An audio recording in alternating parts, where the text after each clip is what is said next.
What's up, guys? I'm Sarah Weaver, and today is True Crime Tuesday, so welcome back.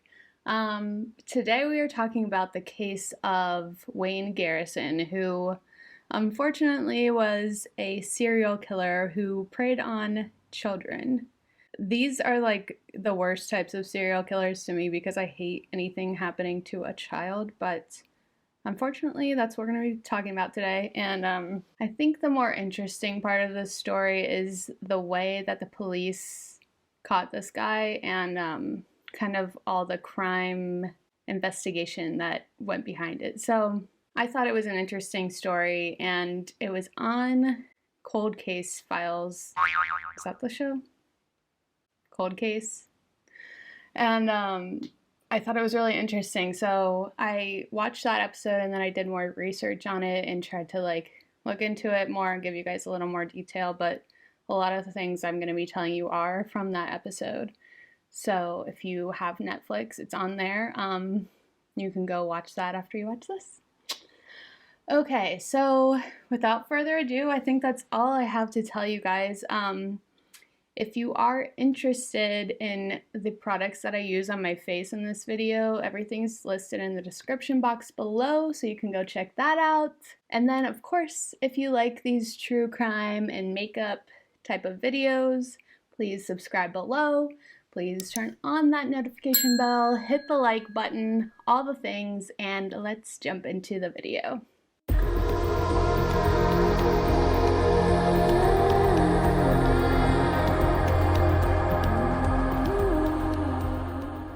Alright, so we're kind of going to jump back and forth a little bit in this video, so just be aware of that, but I'll try to explain it the best I can. I just think this is a more interesting way to tell the story. So we're going to start on June 20th in 1989 in Tulsa, Oklahoma.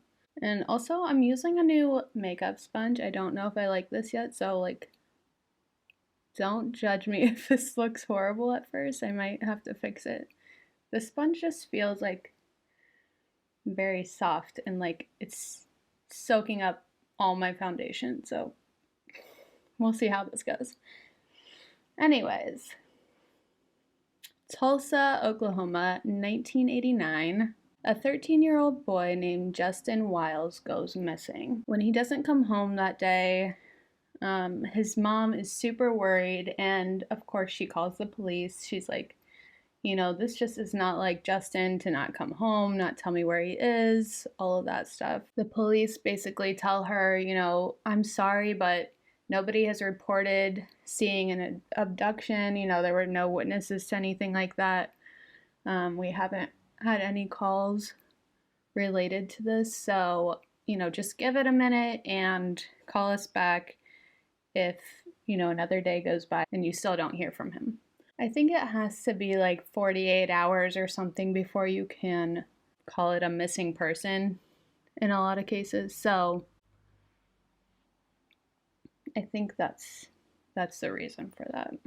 So about 30 miles south of Tulsa, Oklahoma is Lake Bixoma, where a fisherman is out one morning and he's just fishing away, doing his thing, and he looks over and he sees some fingers, or what looks like fingers, coming out of the mud on the bank of the lake. So he goes over and he kind of takes a closer look and he's like, oh yeah, I gotta report this now.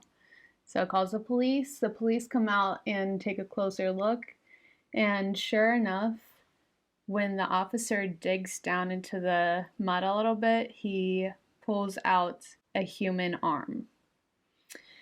And there's no body attached to it, no other limbs or anything near it that they can find.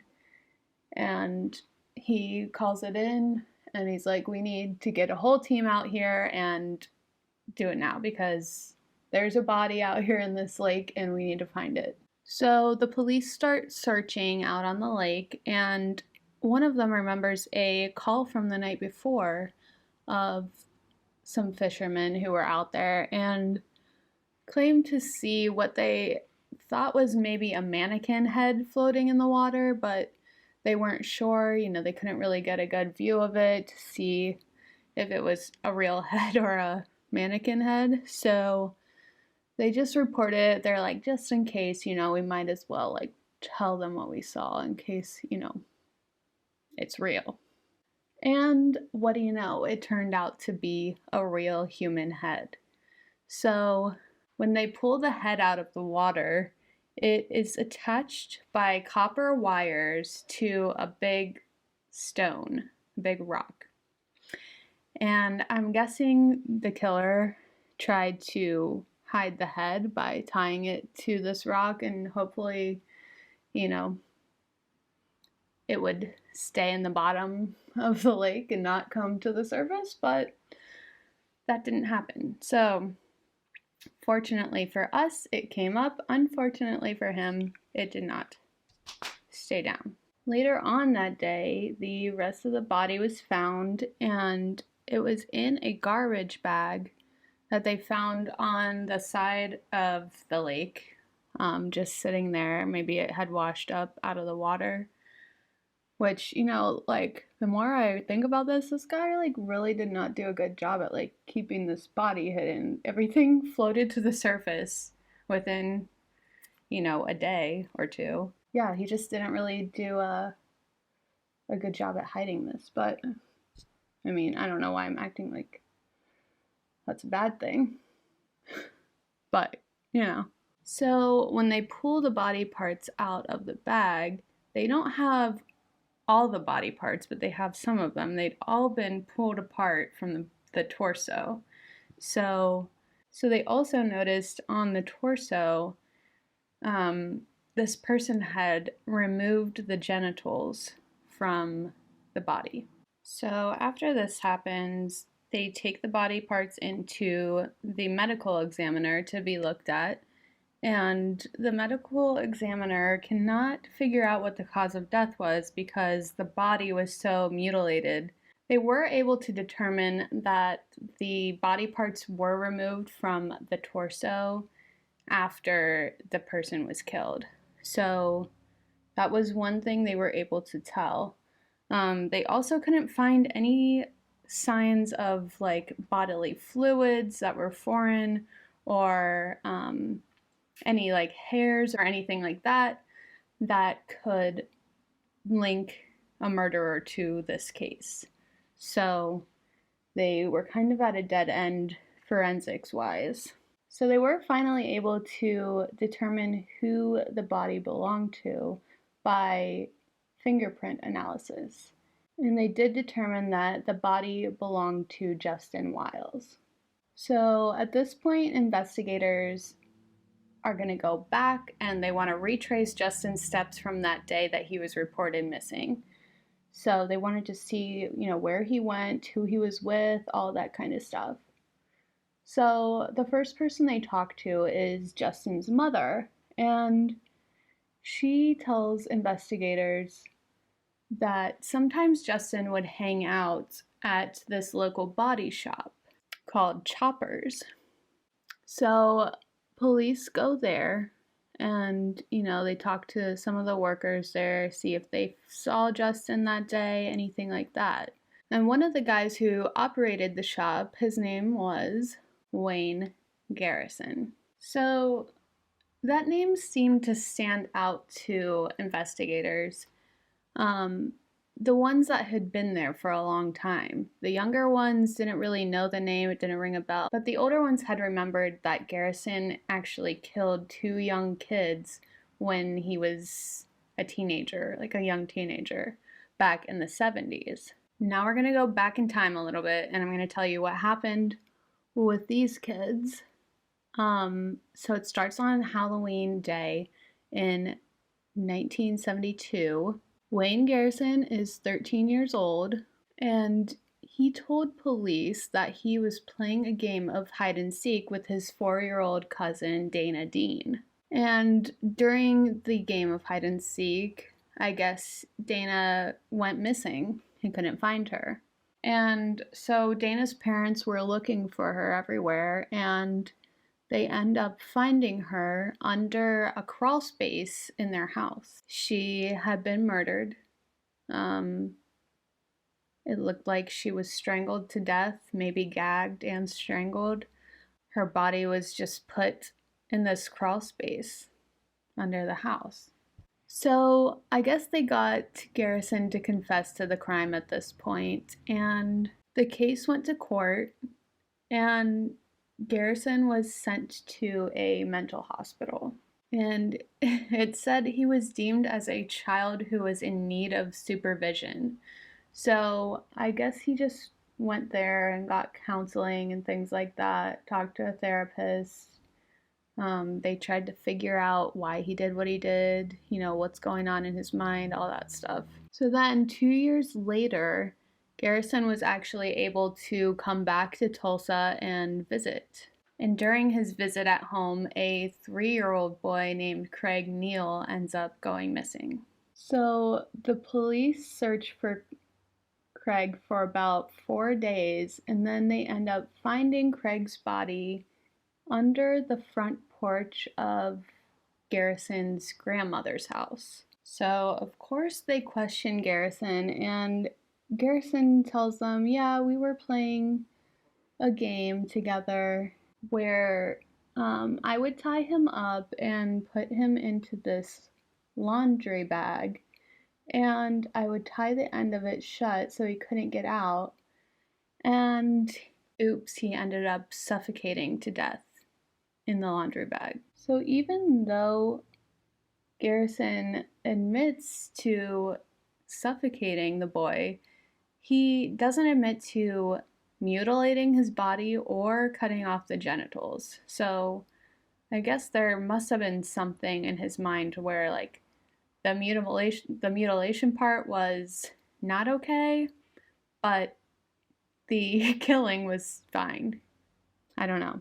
So then on September 9th in 1975, Garrison pleads guilty to a charge of involuntary manslaughter, and he's sentenced to 4 years in prison for Craig's slaying.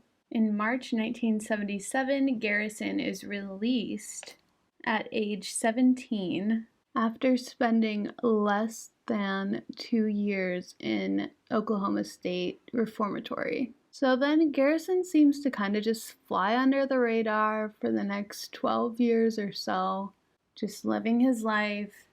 All that stuff must be nice, right? Until 1989, when we get back to the case of Justin Wiles that we were talking about at the beginning. So they found Justin's body parts in Lake Bixoma, and Garrison was the last person seen with him, so of course they're going to question him first, right? So Garrison admits that he does know Justin, and he's seen him before, he comes to the shop, all that kind of stuff, confirms that.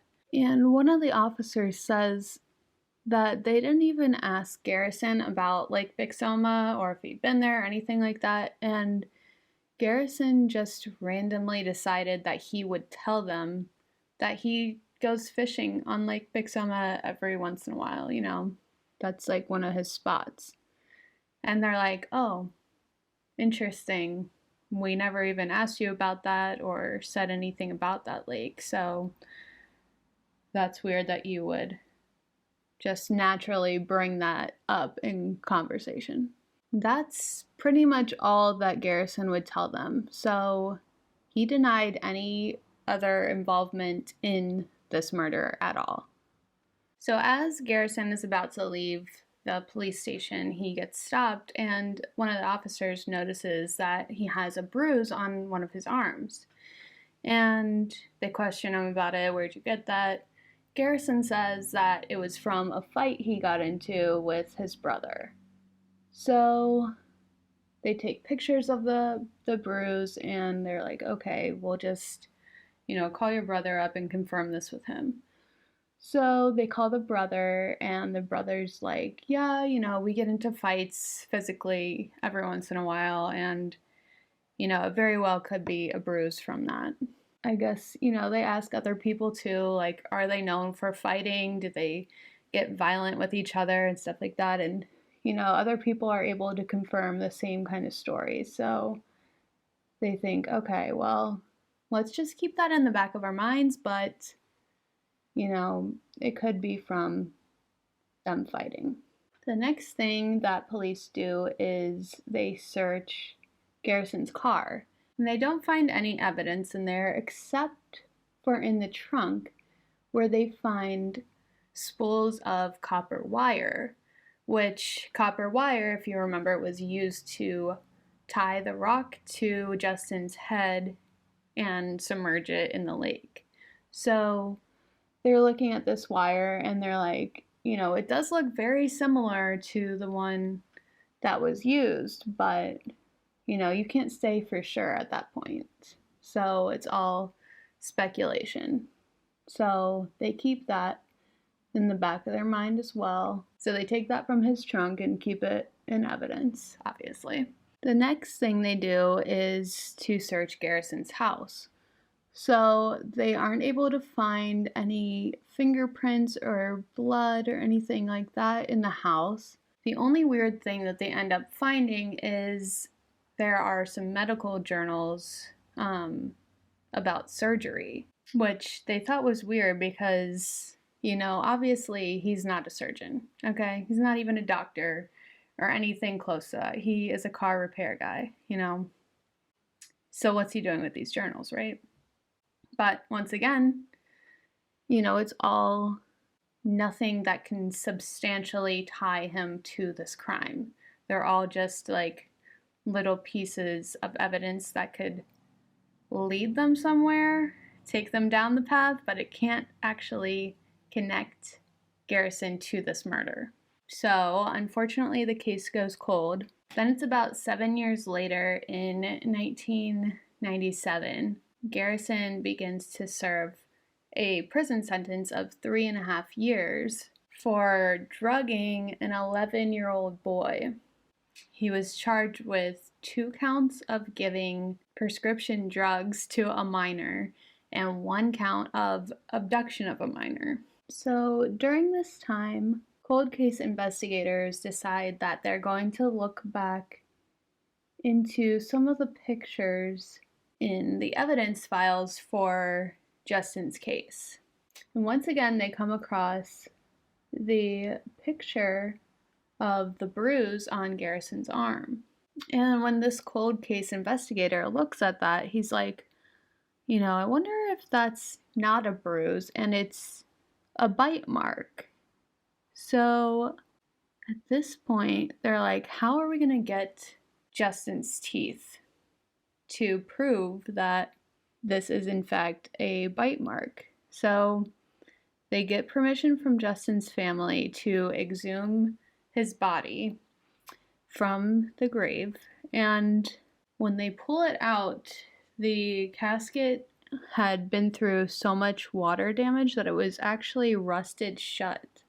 So they pry that open, they make a mold of Justin's teeth, and they are then able to use the teeth to line it up in the picture and see if the impressions of the teeth make the same marks that they do in the picture. They also try out the mold on human skin, so people volunteered to let them bite their arm with these teeth, and it left the same impression that this bruise did on Garrison's arm. In the same spots, the teeth were lined up in the same areas and everything. It's crazy. So after they get this bite mark confirmed, they are like, okay, what else can we look back at? So now that they have this new forensic technology and everything, they're able to test things differently than they did the original time around. So what they do is they take the copper wire that they found was wrapped around Justin's head, and they take a closer look at that. They're like, are there any distinctive marks on it? Anything else that we can find that we could take trace amounts of it off and test it? So they found this little black smudge on part of the wire, and they decided to test it. So after they test it, they're able to determine that the black smudge came from this stuff called strip caulk, and I guess it's what is used when someone's installing speakers into a car. What do you know? Garrison works at a body shop where they do stuff like that. So they think this very well could be something that Garrison would have accidentally got onto this wire. So the next thing they do is go test the wire that they found in Garrison's trunk and compare the one found around Justin's head to that wire. And the guy actually ends up finding that there are the same smudges on the wire that was in the car. So at this point, they have the wire and the bite mark both matching up with Garrison. So those are two strong connections that they have. Finally, in December of 2001, Garrison is convicted. And not only is he convicted, but he is sentenced to death. And of course, even after Garrison is sentenced to death, he still tells the judge that he had nothing to do with Justin's murder. But even though he never admitted it, I know we all know he did it, right? Okay, like, the evidence was there. It may not be the strongest evidence, and I know like a lot of people say, you know, bite mark evidence is so controversial and like it doesn't always hold up in a court and all this stuff, and so there is that. But just the fact that he had these surgical journals, right, which were used for him to study how to take the body apart. He had a past, right, of doing this stuff when he was a kid, when he was a teenager. He killed 2 kids. I mean, killed them, you know? Killed them, and one of them mutilated their body. I mean, sick. Also, trapping a kid in a laundry bag, like watching them suffocate, is so sick to me. I mean, you hear about kids that do that to like cats and animals and stuff like that, and that's just like one entirely different thing to do it to an actual human, like a 3-year-old. I think he was 3. A 3-year-old child, putting them in a bag and just watching them suffocate. I mean, ugh. I mean, that's just like on another level to me, and to me, like, I don't even need any more evidence than that. So there's a ton of things that are linking him to this, and even though he doesn't admit it, we know he did it, okay? All right, guys, so that is it.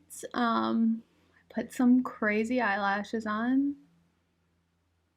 Hopefully they look cute and not super crazy, but yeah, that's the story, and super messed up, but I'm kind of glad, you know, this guy got caught eventually, even though it took like 12 years or more. I know too, in things that I read online, they talked about stories his grandmother had of him like mutilating or killing a rabbit that they got as a pet. He also like almost completely severed a dog's head when he was a kid with a knife. So he had a weird history, like even when he was really little. Like I know most of these crimes like started when he was like 13, 14, but even before that he was twisted. You know, he definitely had something wrong, and the signs were all there. Signs were all there his whole life, you know. And the weird thing is, like, once again, I think I mentioned this in last week's video or 2 weeks ago, but this is another situation where a guy got married and had a family, and the family had no idea, or maybe it was a twisted situation where the wife did know what he was capable of and didn't care. I mean, I don't know. I don't know how you know that your husband like murdered two children when he was a teenager and you just don't, I don't know, you just don't like look into that or think that's crazy or anything. I mean, I just got to think that like these women just don't know information. You know, like they're totally oblivious and not clued in at all. So, um yeah, that is all I have to tell you guys, I guess. So, I hope you have a good week. And if you like these videos, please subscribe. Please watch my last one too. I'll link that one at the end here so you guys can look at that. Turn those notifications on so that way you get notified next week when I put out a new video. And follow me on Instagram too so we can hang out there. I'm trying to post more, but I'm still like getting that going. So if you guys want to follow me there, send me a message. We can chat. But yeah, that's all I have for you guys today. So with that said, I hope you have a great week. All right, bye.